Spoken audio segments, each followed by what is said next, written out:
गाजीपुर में सनसनी मचा दी ओपी राजभर जी ने बयान दिया, और उस बयान के बाद सनसनी इसलिए मची क्योंकि उनके बयान से ये मतलब निकल रहा था कि गाजीपुर से ब्रजेश सिंह बाहुबली को लड़ाया जा सकता है चुनाव।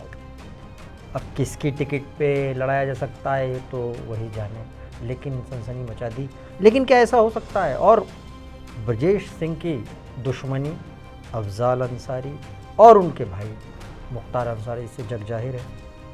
हालांकि बहुत सारी कहानियां हैं, लेकिन कुछ कहानियां ऐसी भी हैं कि 2002 में जो हुआ था वो क्या दोहराया जाएगा, वो क्या कहानी थी, और क्या ऐसा हो भी सकता है या नहीं भी, केवल हवा में चल रहा है सब।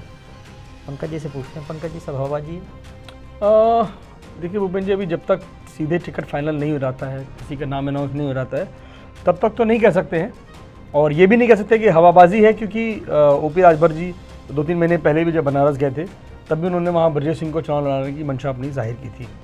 और गाज़ीपुर से नाम इसलिए देखिए उठ रहा है क्योंकि आज जब उन्होंने बयान में कहा कि हमारी एनडीए से बात चल रही है और अगर दूसरी सीट हमें मिलती है तो विचार कर सकते हैं उस पर। और ब्रजेश सिंह का नाम इसलिए है क्योंकि देखिए गाज़ीपुर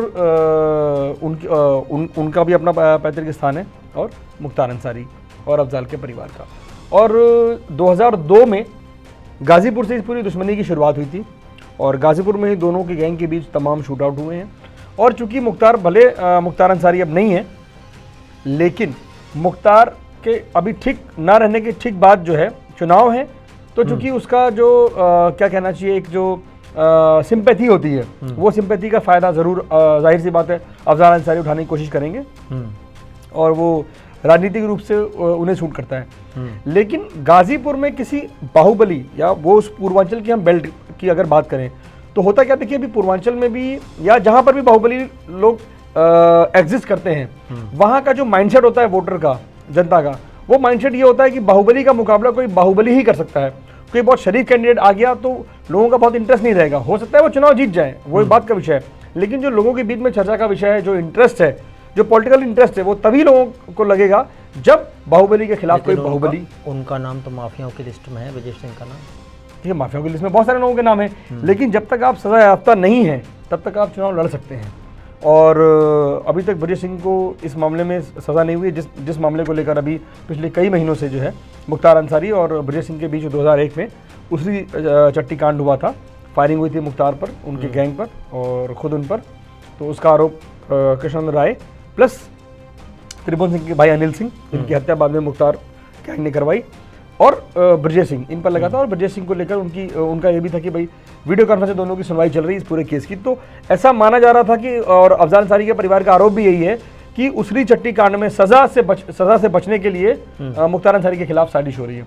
खैर, लेकिन अब चूंकि गाज़ीपुर से अगर बात हो रही है कि अफजाल अंसारी के खिलाफ चुनाव लड़ेंगे ब्रजेश सिंह, तो चर्चा इसलिए हो रही है क्योंकि 2002 में ब्रजेश सिंह और कृष्णानंद राय दोनों ने मिलकर, कृष्णानंद राय का राजनीतिक वर्चस्व उनका और ब्रजेश सिंह का बाहुबल, इन दोनों ने मिलकर कहना चाहिए कि अफजाल अंसारी को वहाँ मोहम्मदाबाद सीट से चुनाव हरा दिया था। और वो मुख्तार अंसारी के लिए एक बड़ा सेटबैक इसलिए था क्योंकि 2001 में मुख्तार अंसारी पर फायरिंग होती है, जानलेवा हमला होता है जिसमें वो बाल बचे, और उसके अगले ही साल उनके बड़े भाई अफजाल अंसारी चुनाव हार जाते हैं। तो मुख्तार अंसारी के लिए 2 बड़े सेटबैक थे। और 2002 में था वो हत्याकांड कृष्णानंद राय का। बिल्कुल कह सकते हैं, क्योंकि माना यही जाता है उस पूरे कानून के रजिस्टर में वो चीज़ यूँ दर्ज है कि कृष्णानंद राय की हत्या होती है, 400 गोलियां चलती हैं, और सरेशाम 67 गोलियां निकाली जाती हैं। और उस पोस्टमार्टम में जो डॉक्टर शामिल थे, वो डॉक्टर बता रहे 2-3 डॉक्टर तो ऐसे थे जो बेहोश हो रहे थे। 67 गोलियां शरीर से एक एक करके निकालना वो कोई आसान बात नहीं थी। और उसमें ये माना जा रहा था कि मुख्तार अंसारी ने वो बदला लिया है, खुखार बदला लिया। हालांकि उस समय मुख्तार अंसारी जो है संभवतः जेल पहुंच गया था। तो उसमें मानते हैं कि मुख्तार अंसारी ने अपना दोनों बदला पूरा कर लिया था। भाई की हार का बदला, बहुत मुकरे हैं, बहुत सारे गवाह मुकर गए। देखिए उसमें सीबीआई कोर्ट ने साफ साफ कहा भी था कि सीबीआई कोर्ट ने कहा था कि ये बड़े दुर्भाग्य की बात है कि सरकार की ओर से जितने भी गवाह पेश हुए, पुलिस ने जितने भी गवाह पेश किए, वो सारे के सारे मुकर गए। जाहिर सी बात है, जुडिशरी सबूतों से बंधी होती है। वो देख रही थी कि भाई इतने गवाह इसलिए मुकर रहे हैं क्योंकि उन्होंने उस हत्याकांड का टेम्परामेंट देखा था कि किस लेवल पर जाकर जो है वो हत्याकांड हुआ था।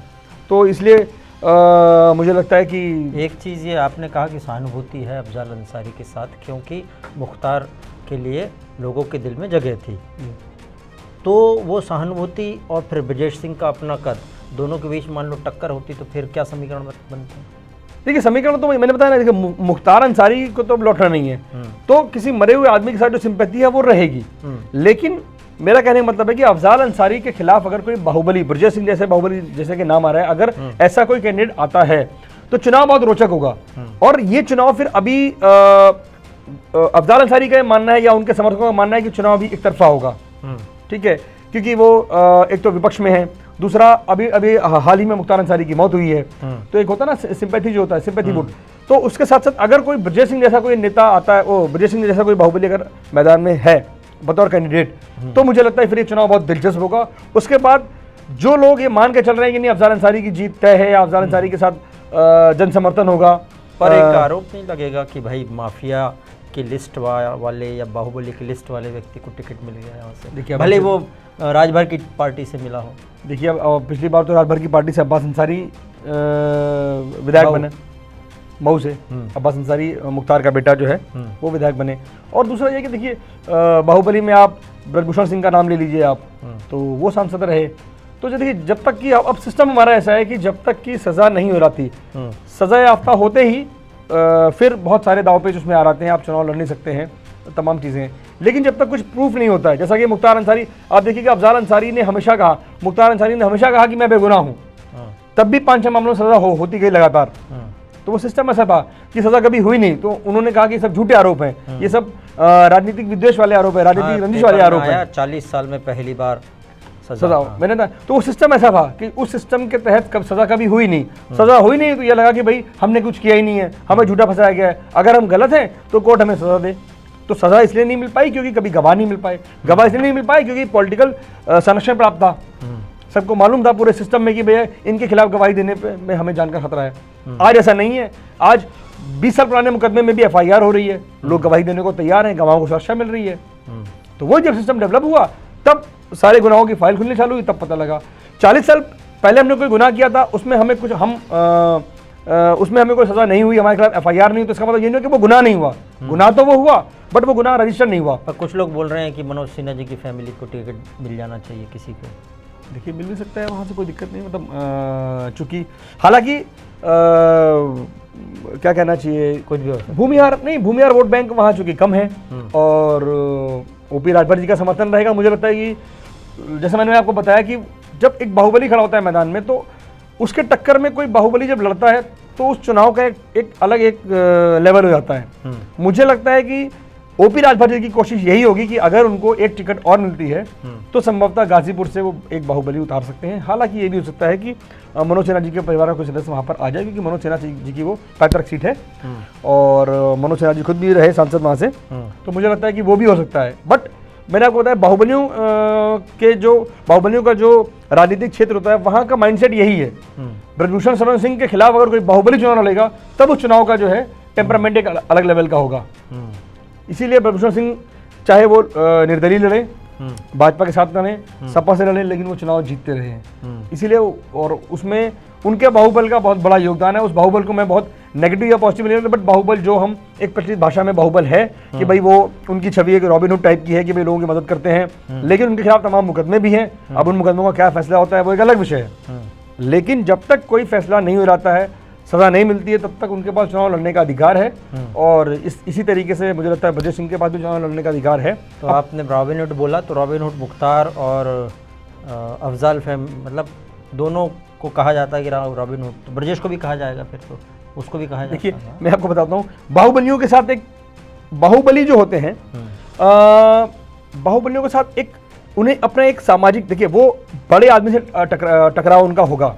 जैसे मान लीजिए एक बाहुबली है, अब उसको किसी बड़े आदमी से टकराव लेना है या उसको शहर में मशहूर होना है, तो शहर में मशहूर किसी छोटे मोटे आदमी को मार के नहीं होगा, किसी बड़े आदमी से टकराने के बाद ही होगा। चाहे वो उससे राजनीतिक रंजिश हो या किसी ठेकेदारी को लेकर कोई रंजिश हो या ज़मीन कब्जाने की रंजिश हो, जब आप बड़े आदमी से टकराते हैं तब शहर में एक आपको लेकर एक नाम चलता है कि भाई फलाने आदमी ने देखिए फलाने टक्कर ले ली, इतने बड़े आदमी टकरा गया। तो वो एक होती, उसके बाद फिर उसके छाया में, उसकी आड़ में अपनी छवि बनाने के लिए भी ये लोग क्या करते हैं, इनके आसपास के जो लोग होते हैं, क्योंकि जाहिर सी बात है वो लोग इतने सक्षम नहीं होते हैं, और जब सक्षम नहीं होते मैं बात कर रहा हूँ तो वो आर्थिक और सामाजिक दोनों रूप से होता है, क्योंकि जो आर्थिक और सामाजिक रूप से सक्षम है वो खुद ही राजनीति में चला जाएगा या खुद ही सिस्टम के साथ में जो है वो सिस्टम उसके खिलाफ बहुत कुछ कर नहीं पाएगा।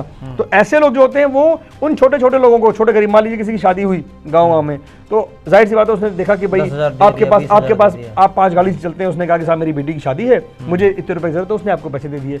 आपकी नजर में वो हमेशा जिसकी मदद कर दी 10-20-25 हज़ार रुपए की, और 10-20-25 लाख की मदद होती नहीं है। छोटे शहर, छोटे छोटे कस्बे होते हैं, छोटे छोटे गांव हैं, छोटी होती है, वहाँ जरूरतें पूरी होगी उतनी।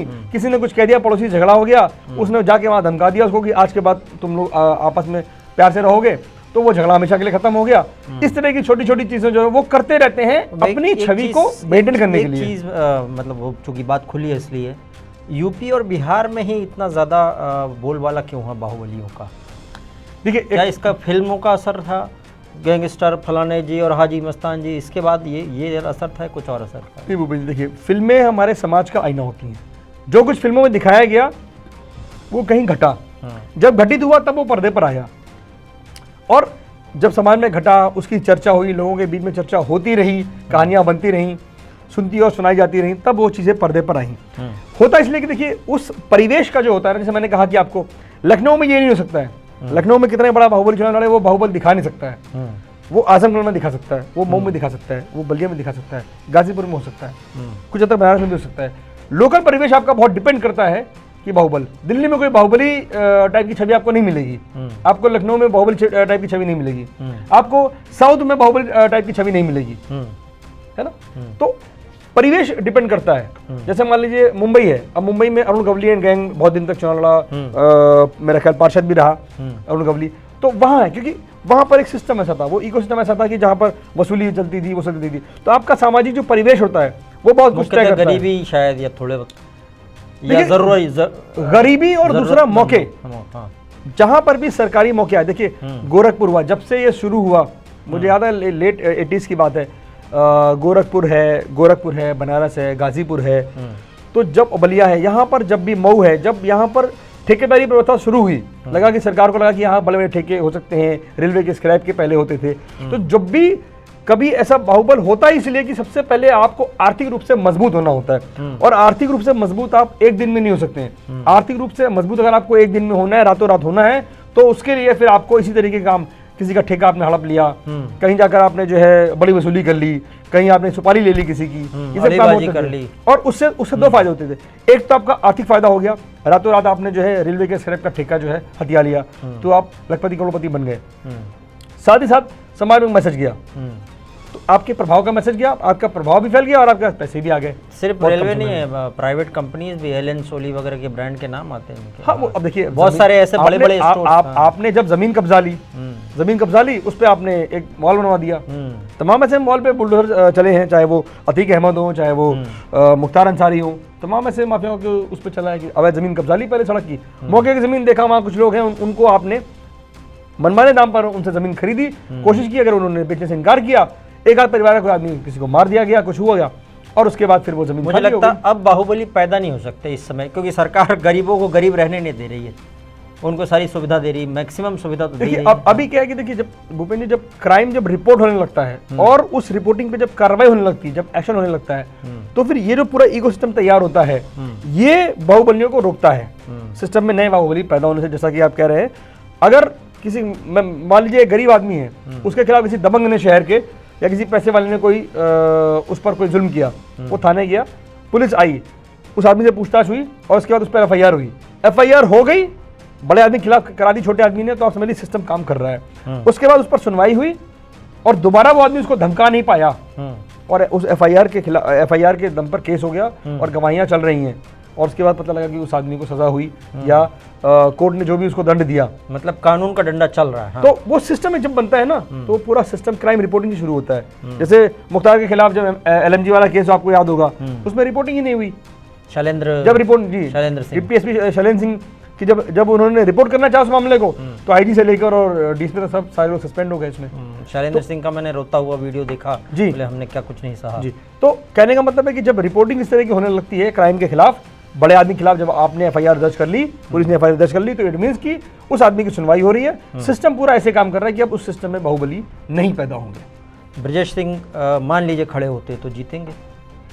देखिए अब ये तो चुनाव का विषय है, मतलब ब्रजेश सिंह अगर चुनाव लड़ते हैं, पहली बात तो उनके कैंडिडेचर पर वो है कि वो खुद राजनीति में मतलब इतना मेरे ख्याल करीब शायद 18 से 20 साल हो गए हैं कि जब वो बहुत सक्रिय पॉलिटिक्स में नहीं रहे, बीच में एमएलसी रहे, तो वो अगर पॉलिटिक्स में अगर गाजीपुर से चुनाव लड़ना स्वीकार करते हैं तो जाहिर सी बात है ये चुनाव मुझे लगता है कि राजभर अगर चर्चा का 3-4 विषय बार रहेगा। बोल चुके हैं तो इसका मतलब दोनों लोग मिल भी चुके हैं। बीएचयू में जब तबीयत खराब हुई थी देखने में गए थे हॉस्पिटल राजभर उनको, तो दोनों के बीच कुछ बात तो हुई होगी। जाहिर सी बात हुई होगी। और चुनाव एक ऐसा विषय है कि मुझे लगता है कि अगर टिकट की सारी बात फाइनल हो जाती है एनडीए की ओर से राजभर जी को देने में, तो मुझे नहीं लगता कि ब्रजेश सिंह के पास ऐसी कोई वजह है कि चुनाव वो ना लड़े। वो खुद मना कर दें किसी वजह से तो बात अलग है, अदरवाइज अगर ऑफर होता है तो मुझे लगता है कि ब्रजेश सिंह शायद चुनाव लड़ेंगे। और हार जीत का मसला नहीं है, वहाँ मसला ये है कि आप किससे लड़ रहे हैं, किन हालात में लड़ रहे हैं, और आप एक राजनीतिक रूप से एक बार फिर से दोबारा एक उदय होता है, तो मुझे लगता है ब्रजेश सिंह का वो हो सकता है इसमें। चलिए देखेंगे कि क्या टिकट किधर जा रही है। राजभर जी बोल रहे हैं तो अभी तो हम तो ये टिकट की जुगाड़ कर रहे हैं अपने लिए।